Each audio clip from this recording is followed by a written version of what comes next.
आत्मिक ओरा, परमात्मिक शक्ति संचित होती है, तुम्हारा सामर्थ्य बढ़ता है। रामकृष्ण देव को किसी ने कहा कि हम तो गृहस्थी हैं, संसारी हैं, हम तो एकांत में नहीं रह सकते और शक्ति संपन्न नहीं हो सकते। तो रामकृष्ण ने कहा कि पानी और दूध, अगर आप दूध के एक लोटे को सरोवर में डालो अथवा पानी के बड़े बर्तन में डाल दो तो दूध आपका व्यर्थ हो जाएगा। दूध में थोड़ा दही डालकर उसे जमाओ, उसे थोड़ा एकांत दो, बाद में मथो, फिर तुम्हारे भरे हुए घड़े में वो मथनी से निकला मक्खन डालो तो तैरेगा।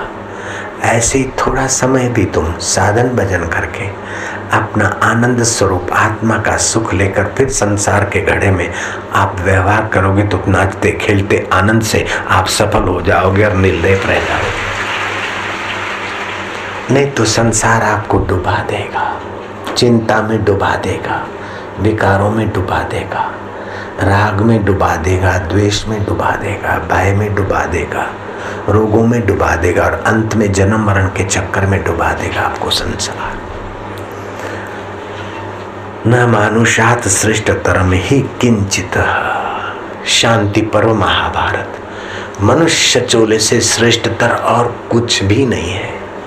ऐसा मनुष्य जीवन आप पाकर अगर ऊंचाइयों को नहीं छुए तो फिर कब छुओगे? अब की बिछड़ी कब मिलेगी जो जाए पड़ेगी दूर। जो भूतकाल में हो गया हो गया। अभी से तुम शक्ति का संचय करो, पुण्यों का संचय करो, ज्ञान का संचय करो, जप का संचय करो, आत्म आनंद के स्वभाव को वृद्धि करो, बढ़ाओ। बिगड़ी जन्म अनेक की, सुधरे अब और आजू। तुलसी होई राम को, राम बजे तजी को समाजू। भगवान सत्य है, भगवान चित्त है, भगवान आनंद स्वरूप है, सच्चिदानंद रूप। वही भगवान सृष्टि की उत्पत्ति, स्थिति और संहार के आधार है। उस परमेश्वर को मैं नमस्कार करता हूँ। वो हमारी रक्षा करे, हमें सद्बुद्धि दे। सुबह उठकर उस परमात्मा से इस प्रकार का आप अपना नाता जोड़िए। आपको पद पद पर सत प्रेरणा मिलती रहेगी, सत बुद्धि मिलती रहेगी और सत प्रवृत्ति भी करने में आप फिर सफल आराम से हो जाओगे। सफलता का गर्व न हो और विफलता का विषाद न हो, ये भी एक ऊंची कृपा है ईश्वर की और अपने पुण्यों की। घर में देवी देवताओं को जो हार चढ़ाया, फूल चढ़ाए, वे ताजे हैं, पत्ते आदि ताजे हैं, तब तक तो घनात्मक ऊर्जा बनाते हैं, ऋण आयन की वृद्धि करते। जब वो सूख जाते तो विपरीत होता है। उसलिए सूखे पत्ते, हार, फूल घर में न रखें। तुरंत देवता के मूर्ति से, गुरु की मूर्ति से सूखे हार हटा देने चाहिए।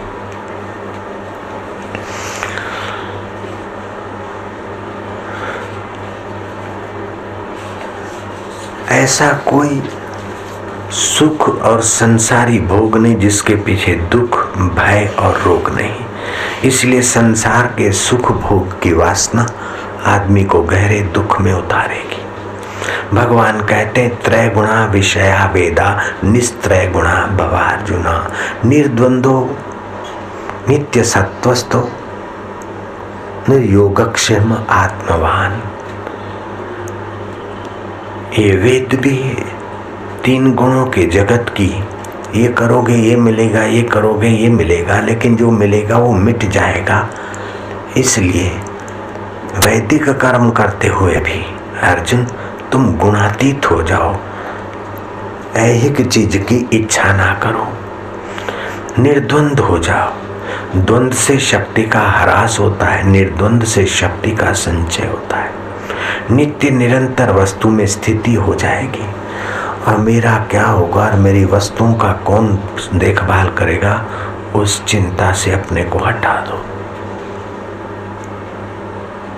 जैसे कटहर काटते समय हाथ को तेल लगाकर कटहर की सब्जी काटते तो हाथ में उसका रस नहीं चिपकता, ऐसे ही आप अपने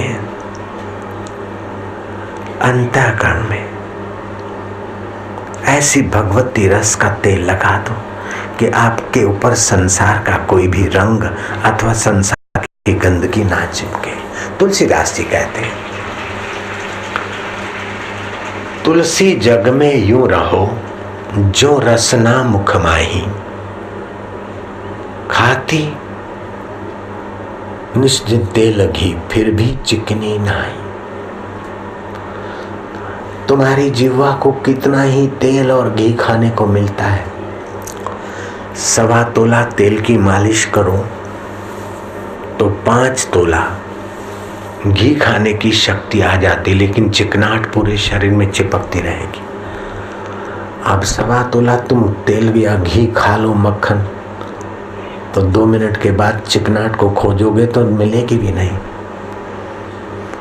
जिह्वा भी चमड़ा है, शरीर भी चमड़ा है, शरीर भी तुम और जिह्वा भी तुम्हारी।